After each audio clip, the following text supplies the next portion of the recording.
We often talk about building stronger communities, but perhaps the true measure of any society lies in how it cares for those who are most vulnerable: the elderly, people with physical disabilities, children living in vulnerable circumstances. Now, what does compassion actually look like in practice? Is it access?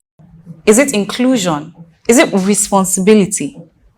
Well, today we have a conversation, or we're having a conversation with a woman who has committed herself to advancing care, dignity, and inclusion for the community she serves. I'm Ruth Joshua, and this is Empower. Joining us on this episode today is Linda E. Turner. She is an entrepreneur, humanitarian, and transformational leader whose work spans business, advocacy, and community development. She is the CEO of JAT Holdings and founder of the Linda Hope Initiative, where she leads programs focused on elderly care, women empowerment, community development, and support for other vulnerable populations. She is also a leadership coach, peace ambassador, and conflict analysis instructor, and is widely recognized for her contributions to leadership, humanitarian service, and social impact.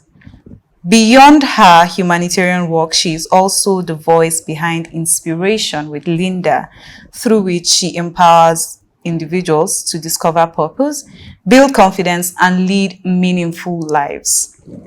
An absolute pleasure to have you with us today, Mrs. Linda. Thank you for having me. I have been looking forward to this conversation. I think I told you yesterday. So let's dive right into it. Linda Hope Initiative, that's your initiative. It touches around a couple of issues, from support for the elderly, children, supporting women, and amongst other community outreaches. I'm really curious, what led you to think, I should open a foundation? What was the motivation behind Linda Hope Initiative? Thank you. The motivation behind Linda Hope Initiative, it was better out of poverty. Oh. Yes, and growing up, I told myself, because of my background, that if God gives me the opportunity to just have tangible money, I'll be able to empower the less privileged, particularly on the elderly women, because they're neglected in our society. I noticed that most provisions, both in the government sector, private, they don't make more emphasis on taking care of the elderly women. So that's like a covenant between me and God. So sometimes you make promises and forget the promises. When you are looking for something, you can call names, promise exactly. At the end of the day, when the thing comes up, as in the main, resource pop up, you might forget some of your promises. I dive into business. I just pushed that aside. I was looking for enough money. I believe that it needs to be plenty before I was exactly. So, and it got to a point in my life that there were never fulfillment. No matter how hard I pushed, nothing. I just knew that there was a missing puzzle in my journey, my entrepreneurial journey. I just flashed back and said, there's something that you haven't done. There's something you promised that I promised to do and you have not done. Exactly. So I started that gradually 2015. That was my first launch, April. I launched that at Gwarimpa Government Primary School, which I gathered almost the whole community for it. Oh, wow. Yes. The king, everybody, the leaders, they all came at the Gwarimpa. I forgot. I forget it. Yes. So we launched that. We did an outreach. It just fell into Salah period. So we bought a lot, and I was so grateful that family and friends were there also to support me. Because sometimes you find yourself saying something to your friends, your family members.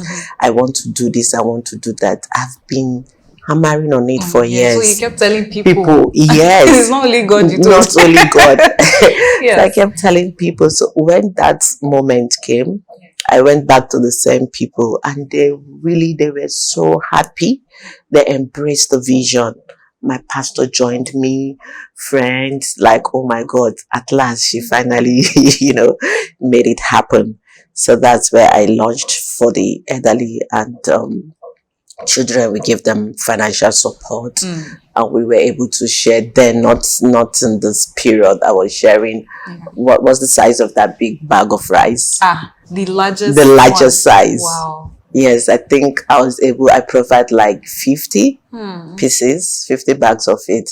So we shared. They were happy that I bought books to distribute for the school children. That is how I started inspiration with Linda. Linda Hope Initiative. Linda Hope Initiative. That's so inspirational. That's very inspiring, actually. Let's talk about a set of people that are very close to your heart. The elderly. They seem very close to your heart. In every of your campaign, even in this question you just answered, you mentioned them. So they keep coming up across your work multiple times. The World Health Organization revealed that one in every 6 older adults goes through some form of abuse. And this is like a global report, right? It means that this is not just a case of Nigeria. This is something that happens around the world. What do you, in your experience with elderly people, what are some of the gaps that you see that we don't really pay attention to when it comes to elderly care? And do you think that we are really prepared for the realities of aging? The challenge aside poverty, healthcare is key. Awareness is also paramount for them. I've come to realize that they've totally been neglected, and there are few adequate provision to promote elderly healthcare across the globe, not just Nigeria. Moving around states or moving around different local governments in Abuja, I've seen a lot. There's this woman that we bump into. I think it's Dawaki. Okay. She was completely neglected, abandoned. Our children abandoned her. The community tag had to be lynched. They will go through the window, look into the window and throw stones, all sorts of things to her. But I normally send my staff that just go and fetch these people for me. So we're able to discover her. So I took that as a big project, not responsibility. Discover what they've tagged her with, calling her witch. She was totally neglected, not in abandonment. That's the right word. So this is what we personally discovered.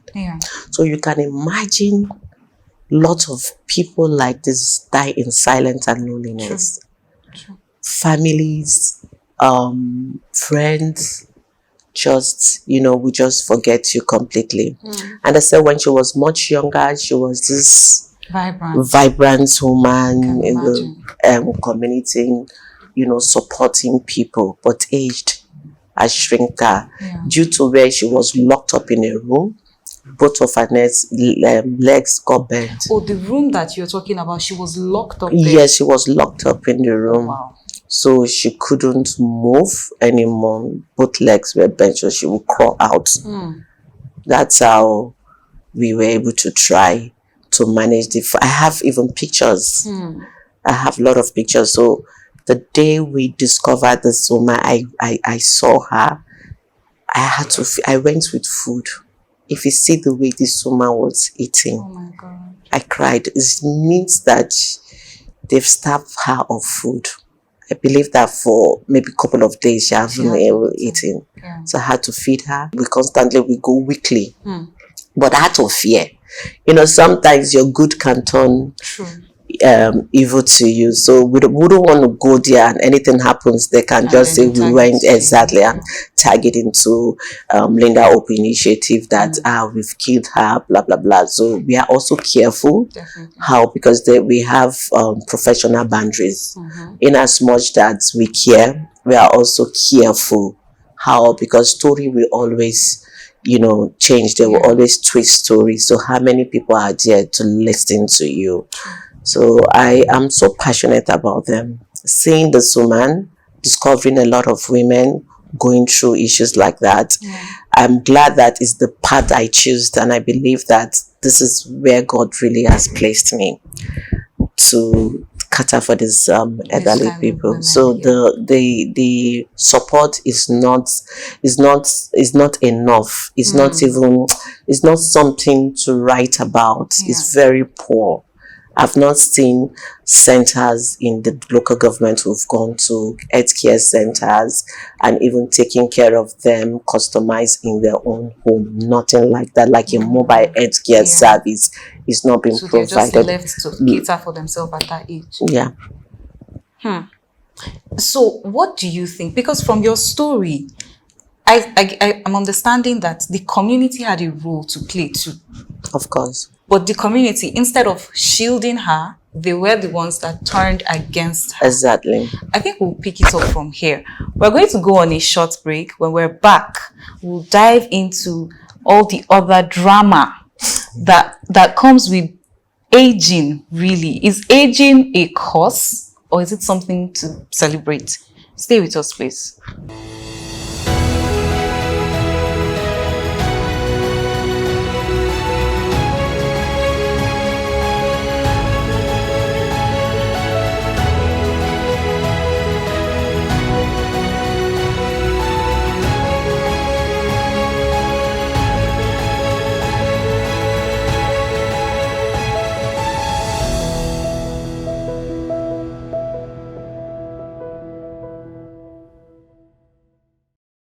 If you're just joining this conversation, we're here with Mrs. Linda E. Turner, and we're talking about the vulnerable communities, specifically the elderly.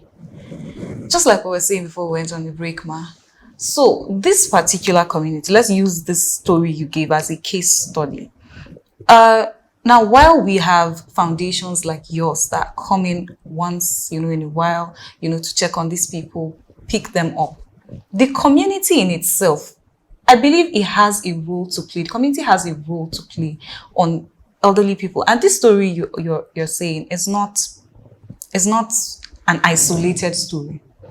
In a lot of communities, we find that once people have aged, they like to call them, especially female, especially women, they like to say, they turn around and say, oh, this woman is a witch. Oh, she has done this and done this and done this. And then they just push them to neglect. And these people, on the other hand, that's the vulnerable people, the elderly, they are not able to cater for themselves. They're not able to make any money. They're not able to. Now, for the elderly women or the elderly people generally who do informal jobs, let's even just put aside the people that do formal jobs, so they have options of like pension, and all of that. The normal woman, like the one you met in the village, who has never worked a corporate job, she has no pension scheme waiting for her, working for her. How then is she going to survive? What do you think the communities should do differently? Your organization, amongst others, when you go, do you people conduct community outreaches with the community members to sensitize them on the importance of taking care of the elderly instead of sending them or castigating them to one side, making them feel like they're not even part of the community at all? My question is, how do you relate with the community? That's one. How do you relate with them to get them to see that the only crime these people have committed is growing old? Old age. Yes, old age. Okay. Mostly for the community leaders, Yeah. they don't see it as a priority.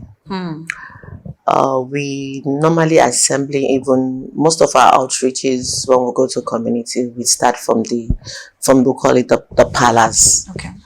And we communicate with the chief and all of that. So most of those people is just about the personal pocket.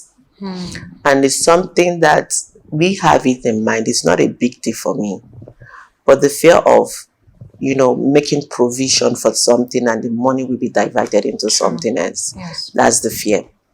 So what we do ourselves every week, like I said, we take food, and I personally, except I'm not in the country, I will feed Mama myself and give Mama food. But the community leaders, they're not seeing it as anything. So even if you educate them, talk about this, each time we go, we always give them Something. Yeah. something. Even giving them this something is not even enough. So they are not ready to even advocate about it or talk about it in meetings, bringing it as a project. I will use the word as a project, that how do we support these women? And it's just something that I believe that they would have, have fellowship and how to, contribute to support, not just financial support. They can support with provisions, food, and not just that alone. These women that lonely, most of them died with loneliness. It's just how to communicate with them. So one of the therapeutic way I communicate with them, not just the food aspect, I dance with them a lot. I have a couple of videos with them, and you see that inner joy flows out. You see that excitement, like, when last do we have this feeling? It's been long. So the community leaders need to be well educated. Yes. Give them ideas, educate them how they can contribute to those that are not working and are not strong. I don't know. To them, they said Mama was 140. Wow. So you can imagine, even at 80, yes, what can you do? Not to talk of Someone and for I believe maybe she could be 110, but not 140. But they claim that Mama is 140, that she has been in that village for long. So it's just how to provide for them and contribute to support them, because I wouldn't want just financial support. Yes. But I need that connection with them. They even need to still feel human. Exactly. That's I think this is a deeply rooted issue. It drives very deep, to the grassroots. Yeah. Let's talk about those of them who are even able to be in elderly care homes and all of that. I don't necessarily want to drive it towards the elderly again now. I want to drive it towards the people that provide the care for the elderly, because most times you find that these people who are even providing the care, they are going through mental issues, they're going through financial stress, and all of that tells on the way that they care for these elderly people. So you still find that even in the care homes for the elderly, some of them are still not giving the care that they need. So for someone like you go there, your heart is into it, you show them, they can feel the connection. It's different from someone who is taking care of them because they have to, or because they're trying to make a living, and probably it's not even going the way they planned for it, and now they're just frustrated and they're pouring their anger on the elderly. What systems, or how do you think we can tackle these issues? Because it's a whole how do I put it? It's a very big issue put together, because even those who have access, they're not getting it the way they should, and then there's those that do not even have access at all. So what's your initiative, your foundation, how do you come in terms of this? Do you people, visit these homes to also do sensitization for those who even have access? Let's leave the ones that are in the villages because that's your main focus. But do you even get to go to these places to even see how these caregivers themselves are even faring? Yes, but not all the time. Yeah. Or we educate them because I believe it's a calling. If you decide to do something, do it well. Yeah. So you do not look at other things. I understand that if you are not well fed, you don't have the right knowledge, you will not be able to cater with them because you too, you are running your own mental health issue. So if you are dealing with your own circumstances, you will not give them your best. True. Because you must be in a good frame of mind to take care of yourself first, to enable you to cater for them. It's only few that are really, and most of them, some of them, it's just lack of job opportunities, and that's why they just have to like, let me just do it. It's not even part of them. It's only few that are like, no, I went to school for this, or I did course just for this purpose. This is what I actually want to do. So you have to give them, awareness is everything. When you aware them of, do you know what you are going into? Your job is to do this, and you have to. This is at the beginning when they are even trying to get the exactly, job. and you could also come up with a spiritual angle. What you give is what you get. So if you are called to serve, just give it, and God will take care of you. So when you train them on the aspect of, teach them more on the aspect of mental health, and stabilize them internally, everything will flow. But not just at a one glance. It's a continuous you will always educate them to support these elderly people. I totally agree with you. Let's shift our focus slightly to another set of vulnerable people. So let's take a look at a global report. More than 1.3 billion people, that's about 16% of the world's population, live with disabilities and continue to face barriers to education, employment, healthcare, social protection, and participation in public and political life. Just briefly, because I see that you walk around people who are also physically challenged. Do you think that we are prepared? Do you think that we have gotten to a point, do you think we have gotten to a point where we now subconsciously include or consider these physically challenged people in, say, our infrastructure, say, recreational activities, the structures that we put up every day or put out every day? Do they actually show that we're thinking or considering these people who are physically challenged? Nigeria, I will give myself an instance, and it's something that I live to regret about. I have a mall in the Turner Center. After construction and everything, and this is what I do, there is no provision for people of determination. I use the word people of determination. There's no provision for them to have access in. So if you are coming there with on a wheelchair, you can't go up. And it's something even last night, saying all this thing that I'm doing, it pains me. So if I made that kind of big mistake, you can imagine what governments are not. Have you gone to government places? It's just few hospitals that have that. I know of Gariki Hospital, and this hospital, federal staff hospital, close to Airport Road. So it's something that is not there is no inclusion in people with determination. That determination, it's something they should look mostly on infrastructure. It's paramount that they should consider that. I totally agree with what you said. So just before we close the show, as is our culture, I'd like you to look into the camera, speaking directly to someone who is listening to us. Say an elder who is listening to this conversation and is feeling discouraged. In fact, they feel that society has completely laid them aside. What do you have to say for them or to them? My key message: you are not abandoned. Just believe in yourself. Believe that the journey, you are not alone in this journey. And it's something where I can also encourage the elderly people. We need more voice.